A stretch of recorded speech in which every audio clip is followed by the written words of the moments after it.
Bonjour tout le monde. Je suis Marie-Josée Enders-Legers et j'ai le plaisir de vous présenter des études sur la corrélation entre violence sur les personnes et sur les animaux.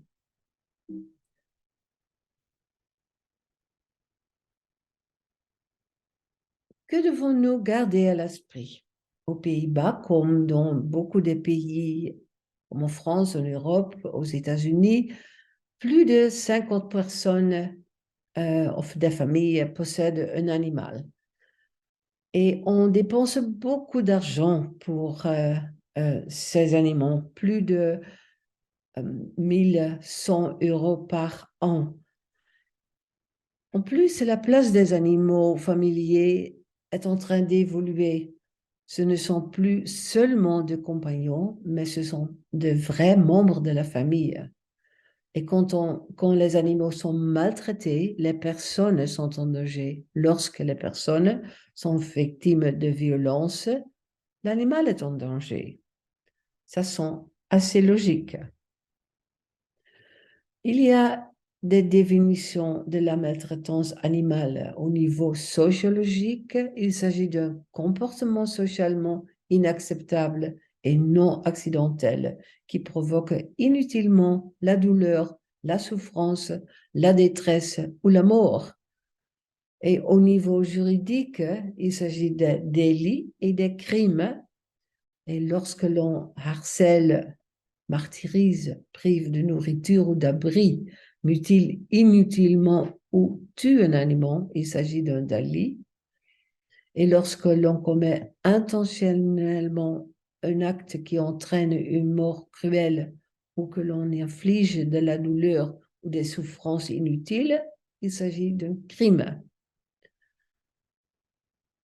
Je vous montre un petit vidéo qui a été réalisée aux Pays-Bas et elle est diffusée avec l'accord de la police de notre pays.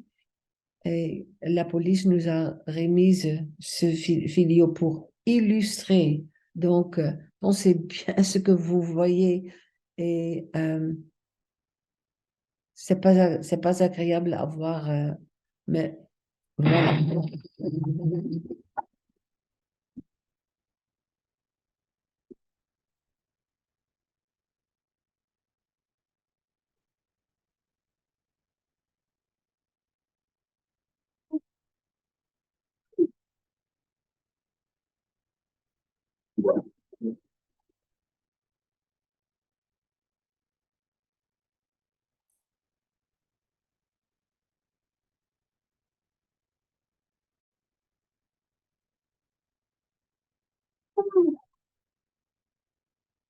Je laisse parce que c'est affreux à voir. Mais qu'est-ce qui se passe là-bas? C'était les voisins qui ont fait une vidéo avec leur euh, euh, téléphone et l'ont envoyé à la police. C'est une petite fille négligée avec des chiots et quand la police a entré la maison là-bas, il y avait un désordre énorme. Il y avait des boîtes vides de bière partout. Il y avait des boîtes vides de pizza partout. Et la fille était toujours habillée en chemise de nuit. Et la maman de Chio, la chienne, était attachée au radiateur. Donc, la police a pu prendre la petite fille négligée, a pu prendre les petits Gio et la chienne parce qu'il s'agit évidemment d'une sorte de violence, de maltraitance, de négligence de la petite fille. Et les chiens, un exemple parfait euh, de comment des gens peuvent euh, être attentifs aux choses qui se passent et qu'il faut avertir la police en des cas comme ça. On a déjà, il y a longtemps, fait une recherche avec des personnes clés au sujet de la relation entre la violence et on n'avait aucune connaissance explicite du sujet. Mais quand on parlait plus, on avait une connaissance implicite. Et on pensait, ah, j'ai manqué de me réaliser ça. Des questionnaires conseillés par des vétérinaires, 60% ont remarqué ou suspecté de la maltraitance animale et 30% de ces cas ont aussi suspecté la violence domestique, mais seulement 40 cas de 365 cas de maltraitance animale ont été signalés à la police. Donc, c'est pas beaucoup. Il y a des obstacles à la déclaration par la vétérinaire. Bien sûr, c'est difficile de fournir des preuves, mais ce n'est pas le rôle de fournir des preuves. Il y a le risque d'affecter la relation avec le client, bien sûr, et le secret médical. Mais dans ces cas, il n'existe pas dans notre pays un secret médical. Et le manque de connaissances par rapport au sujet, oui, parce qu'on n'enseigne pas sur la violence. Le sentiment de ne pas être légitime pour le signaler, oui, on pense que des autres personnes doivent le faire. Et le conflit à le signaler avec son intérêt économique, oui, oui, oui, parce que la famille doit manger. Et la crainte d'être confrontée à la violence du maltraitant, ce qui est une crainte réaliste.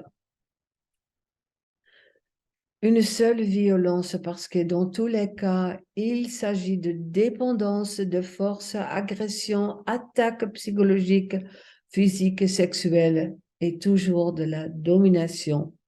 Et ici, une affiche alertant sur la violence après le match foot.